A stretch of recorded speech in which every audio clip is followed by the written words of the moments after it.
Students, BSc part first year online classes में आपका स्वागत है। हमने इससे पहले अपनी क्लास के अंदर एक्टोकार्पस के बारे में हम पढ़ रहे थे। तो हमें एक्टोकार्पस की सिस्टमेटिक पोजीशन, नाम कह सकते हैं क्लासिफिकेशन, उसकी प्राप्ति स्थल और हमने थैलस की कोशिकीय संरचना के बारे में पढ़ा था। ठीक है, इससे पहले वाली क्लास में आज हम पढ़ेंगे इसमें जनन के बारे में। तो टॉपिक डाल दीजिए जनन। एक्टोकार्पस में जो जनन होते हैं यह 3 प्रकार के होते हैं। एक्टोकार्पस में जनन 3 प्रकार के होते हैं। पहला कायिक जनन या हम इसको वर्धी जनन भी कह सकते हैं। दूसरा अलैंगिक जनन,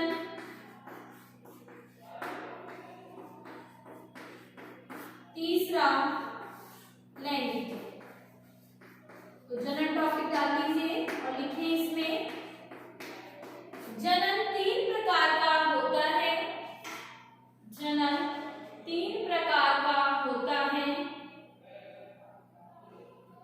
कायिक जनन, अलैंगिक जनन, कायिक जनन, अलैंगिक जनन और लैंगिक जनन।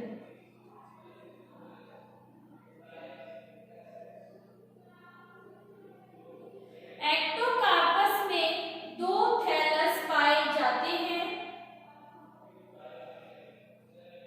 एक्टोकार्पस में 2 थैलस पाए जाते हैं। इनमें एक द्विगुणित बीजाणुद्भिद होता है। इनमें एक द्विगुणित बीजाणुद्भिद होता है और दूसरा अगुणित युग्मोद्भिद होता है। और दूसरा अगुणित युग्मोद्भिद होता है।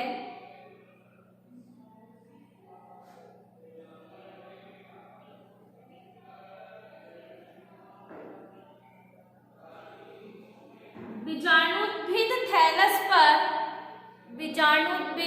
थैलस पर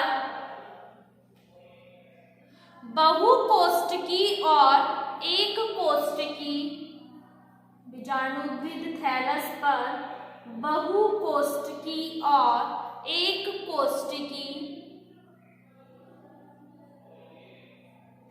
बीजाणुधानी पाई जाती है।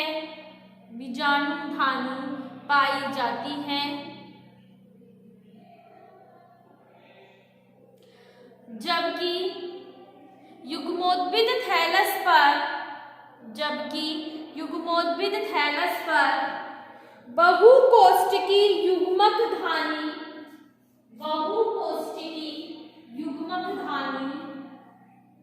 उपस्थित होती है।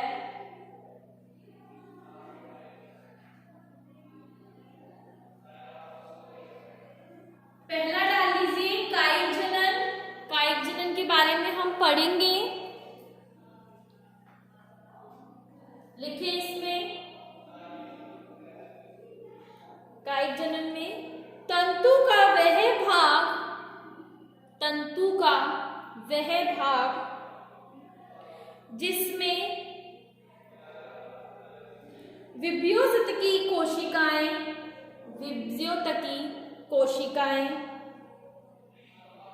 उपस्थित होती हैं। विभ्योतकी कोशिकाएं उपस्थित होती हैं।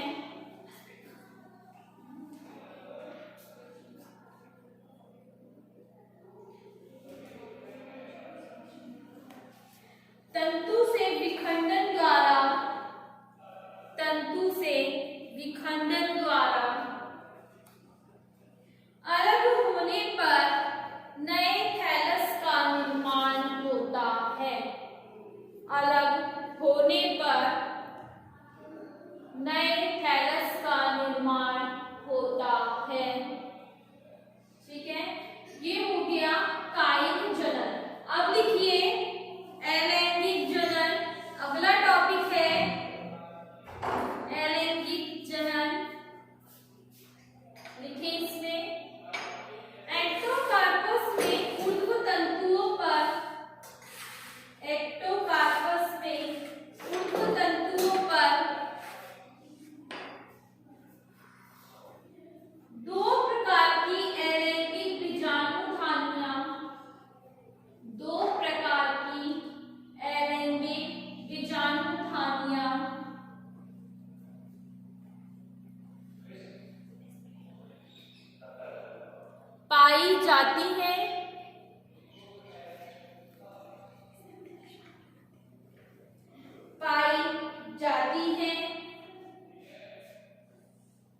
बीजाणुधानियां अधिकतर पार्श्वीय होती हैं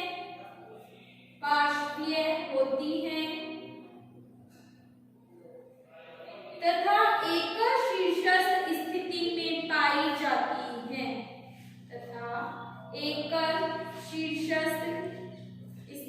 में पाई जाती हैं ठीक है। इसमें देखो दो प्रकार की बीजाणुधानियां लगती हैं। कितनी प्रकार की लगती हैं? दो प्रकार की बीजाणुधानियां। एक जो बीजाणुधानी होती है वो समसूत्री विभाजन करती है और समसूत्री चल बीजाणु बनाती है। ठीक है, अब इसकी बात कर रहे हैं। ये होगी हमारी बहुकोष्ठकी बीजाणुधानी। ठीक है, एक होती है हमारे पास एक कोष्ठकी। ठीक है, देखो जो हमारी बहुकोष्ठकी बीजाणुधानी है, इस बहुकोष्ठकी बीजाणुधानी के अंदर कौन सा विभाजन हो रहा है? समसूत्री विभाजन हो रहा है। ठीक है, और जो एक कोष्ठकी बीजाणुधानी है, इसमें कौन सा विभाजन हो रहा है? अर्धसूत्री विभाजन हो रहा है। अब देखिए यहाँ पे समसूत्री विभाजन होने के कारण इसके अंदर समसूत्री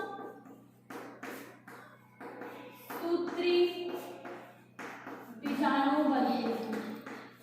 ठीक है, समसूत्री चल बीजाणु बनते हैं। कौन से बीजाणु बनेंगे?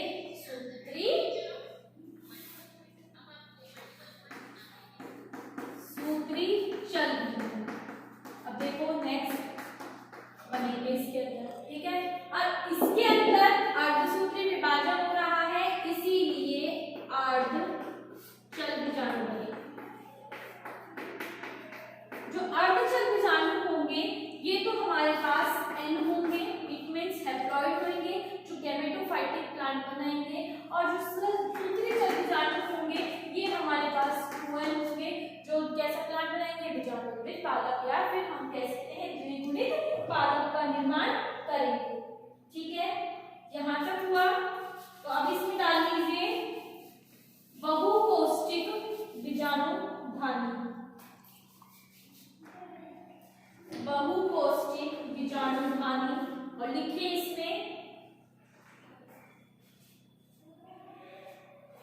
इसमें समसूत्री विभाजन द्वारा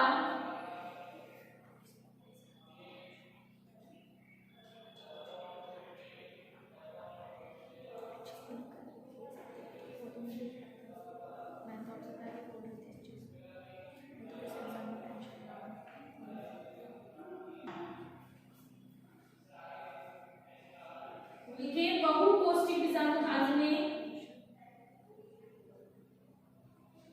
इसमें समसूत्री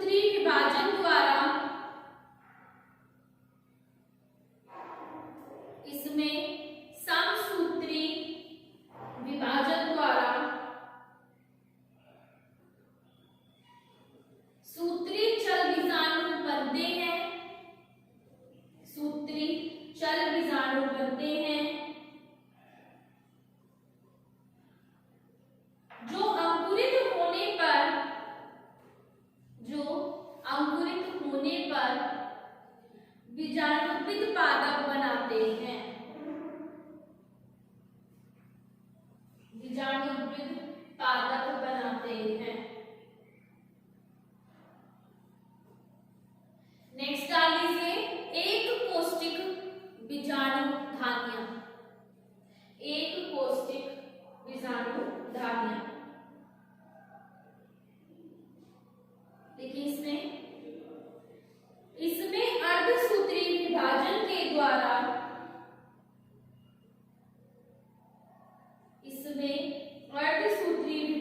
द्वारा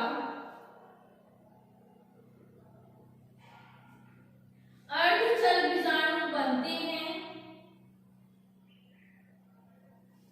अर्धचल बीजाणु बनते हैं जो अंकुरित होने के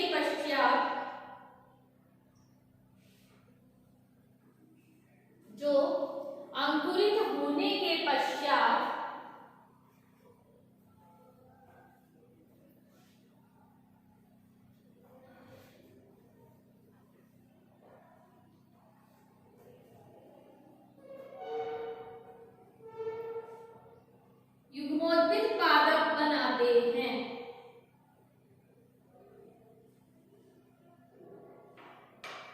युग्मोद्भिद पादप बनाते हैं। ठीक है, ये हो गया। अब हम इसमें पढ़ेंगे बहुपौष्टिक बीजाणुधानी की संरचना के बारे में। ठीक है, तो देखिए इसमें टॉपिक डाल दीजिए बहुपौष्टिक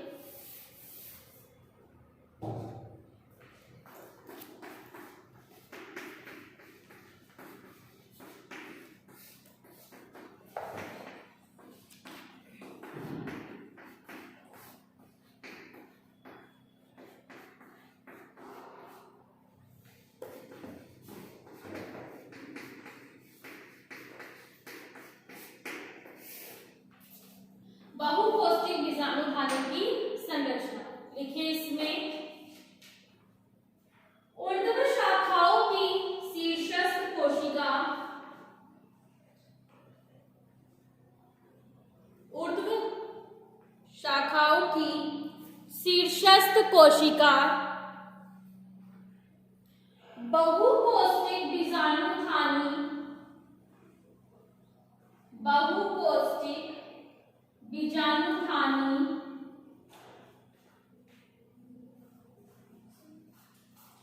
बनाने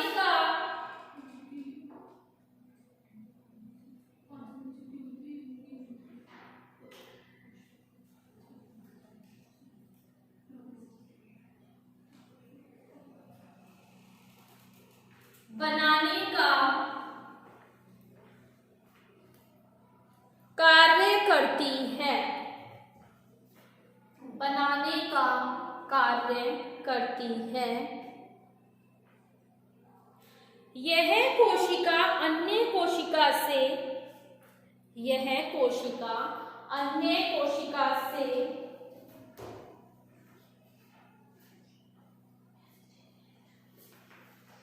अन्य कोशिका से आकार में लंबी हो जाती है, आकार में लंबी हो जाती है।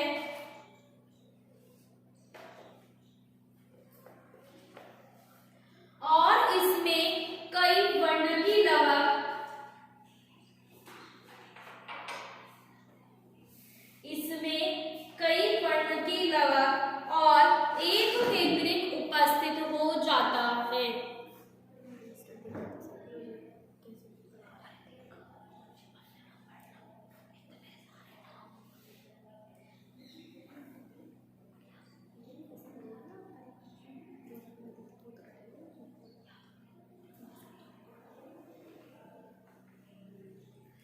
वर्णकी लवक और एक केंद्रक उपस्थित हो जाता है। यह केंद्रक समसूत्री विभाजन द्वारा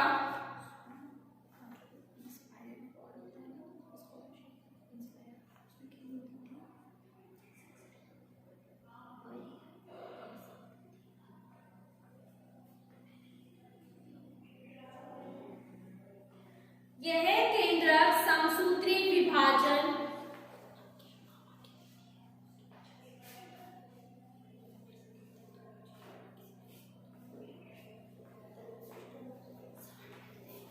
यह केंद्रक समसूत्री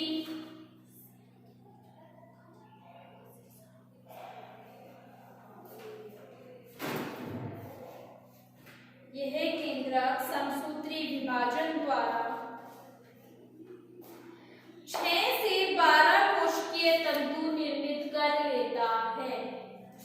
6 से 12 कोशिकीय तंतु निर्मित कर लेता है।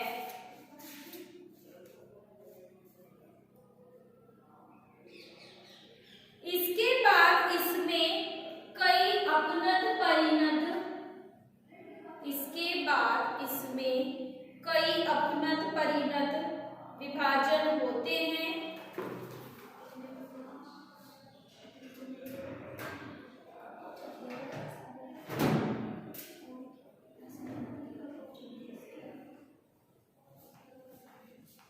कई अपनत परिणत विभाजन होते हैं।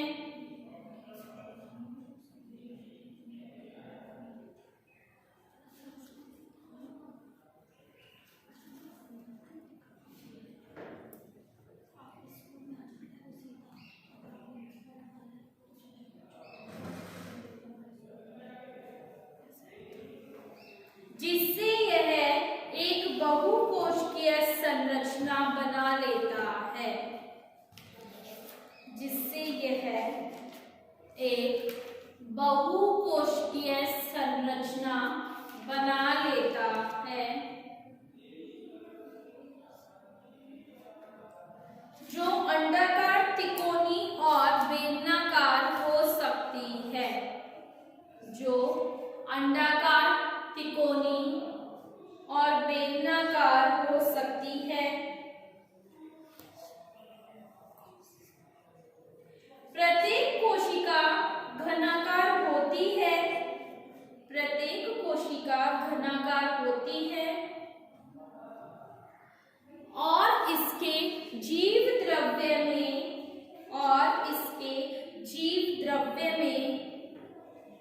द्विगुणित केंद्रक और एक क्रोमेटोफोर पाया जाता है। द्विगुणित केंद्रक और एक क्रोमेटोफोर पाया जाता है। प्रत्येक कोशिका का जीव द्रव्य, प्रत्येक कोशिका का जीव द्रव्य एक चल विजाणु में रूपांतरित हो जाता है, एक चल विजाणु में रूपांतरित हो जाता है। यह चल विजाणु समसूत्री विभाजन द्वारा निर्मित होता है, समसूत्री विभाजन द्वारा निर्मित होता है।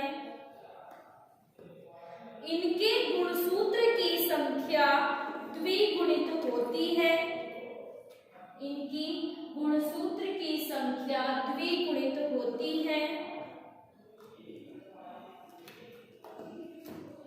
यह सूत्री चल विजाणु कहलाते हैं, यह विजाणु सूत्री विजाणु कहलाते हैं। ठीक है, ये हो गई हमारे पास बहुकोष्ठिक बीजाणुधानी की संरचना। एक इसमें आप ये भी लिख लीजिए, चल बीजाणु जो हमारे पास सूत्री चल बीजाणु है उसकी संरचना, क्योंकि उसका डायग्राम भी मैं इसी में ही इन्वॉल्व कर दूंगी, तो इसमें ये डाल लीजिए नेक्स्ट पॉइंट, चल बीजाणु की संरचना।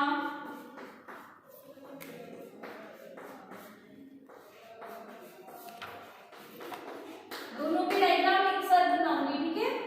चल बीजाणु की संरचना लिखे, सूत्री चल बीजाणु, सूत्री चल बीजाणु नाशपाती के आकार का या किडनी की संरचना या वक्र की संरचना होती है। सूत्री चल बीजाणु नाशपाती आकार का या किडनी या वक्र आकार का होता है, वक्र आकार का होता है। इसके पार्श्व में दो कशाभिकाएं होती हैं, इसके पार्श्व में दो कशाभिकाएं होती हैं।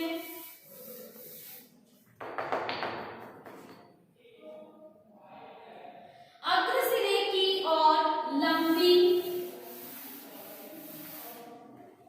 अग्रसिरे की ओर लंबी तथा ब्रश समान और पश्च सिरे की ओर छोटी चिकनी कशाभिका होती है, पश्च सिरे की ओर छोटी चिकनी कशाभिका होती है। चल बीजाणु में एक केंद्रक, चल बीजाणु में एक केंद्रक क्रोमेटोफोर, एक केंद्रक क्रोमेटोफोर और ड्रग या आई स्पॉट या ड्रग बिंदु उपस्थित होता है। ड्रग बिंदु या आई स्पॉट उपस्थित होता है।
ये होती है प्यूरिलोक्यूलर स्पोरेंजियम। देखो इसमें क्या हो रहा है, नॉर्मली हमारे पास है ये, ठीक है। फिर इसके बाद इसमें कौन सा डिवीजन हुआ, वर्टिकली, देन इसके बाद ट्रांसफरली वर्टिकली, दोनों डिवीजन हो रहे हैं और इस फॉर्म में बहुत सारे हैं, क्या बनते हैं हमारे पास, न्यूक्लियस, ठीक है।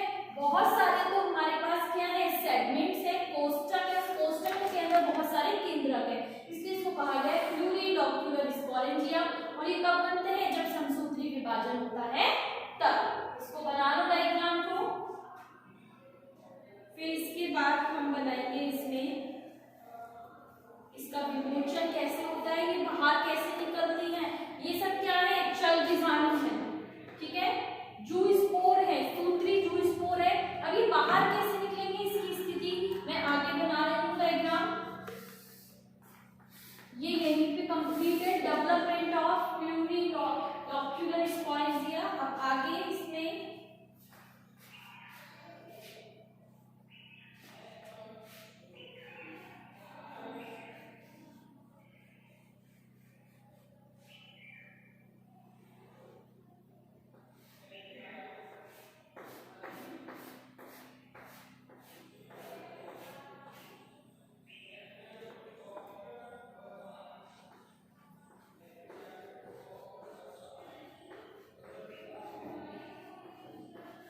बाहर रिलीज हो जाते हैं। अभी सिंगल ज़ूस्पोर की स्ट्रक्चर हम बना रहे हैं यहाँ पे।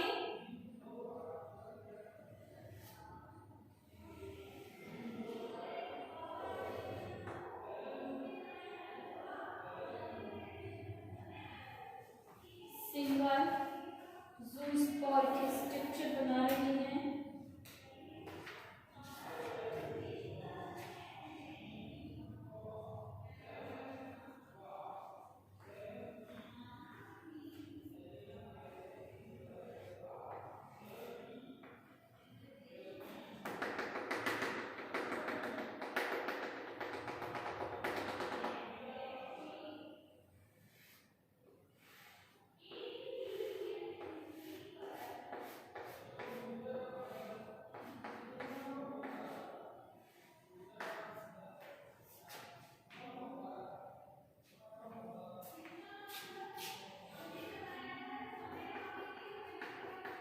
मैंने आपको दिखाया था इसमें जो दो फ्लैजेला या कशाभिकाएं होती हैं, एक कैसी होती है बिल्कुल ब्रश जैसी होती है और एक कशाभिका बिल्कुल चिकनी होती है और स्मूथ होती है।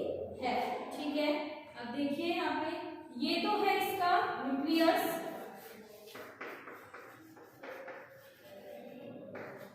ये इसका आई स्पोर, ये क्रोमेटोफोर,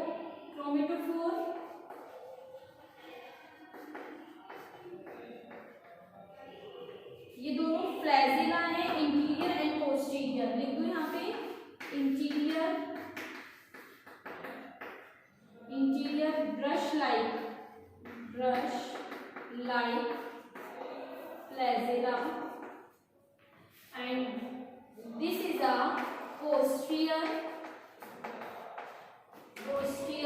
smooth flagella। ठीक है, तो आप सिंगली इस डायग्राम में क्या लिखेंगे? Structure of माइक्रोज़ूस्पोर।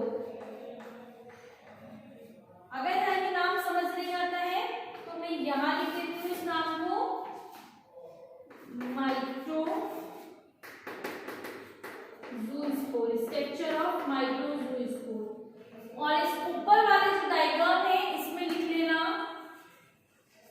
डेवलपमेंट ऑफ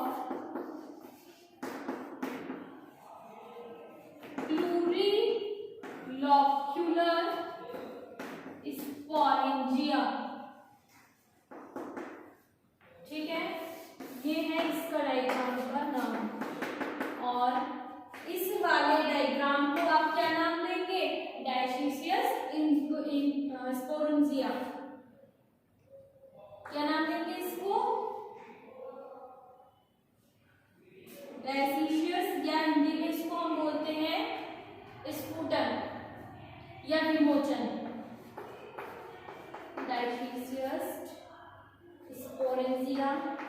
अगर आपको ये वर्ड समझ में नहीं आ रहा है तो इसमें लिख ले स्पूटन, विमोचन भी लिख सकते हैं आप इसमें। ठीक है, इसका मतलब ये होता है कि जो इसकी भित्ति है, ठीक है, स्पोरेंजिया की भित्ति है वो फट करके इसमें से ये ज़ूस्पोर्स बाहर रिलीज हो रहे हैं। ठीक है, ये डायग्राम बना लीजिए और आज का टॉपिक आपका यही कंप्लीट होता है। नेक्स्ट क्लास के अंदर हम पढ़ेंगे आगे के पॉइंट्स, यूनिलॉक्यूलर और इसका जर्मिनेशन। सबसे पहले माइक्रोज़ूस्पोर का germination diagram and then unilocular पढ़ेंगे।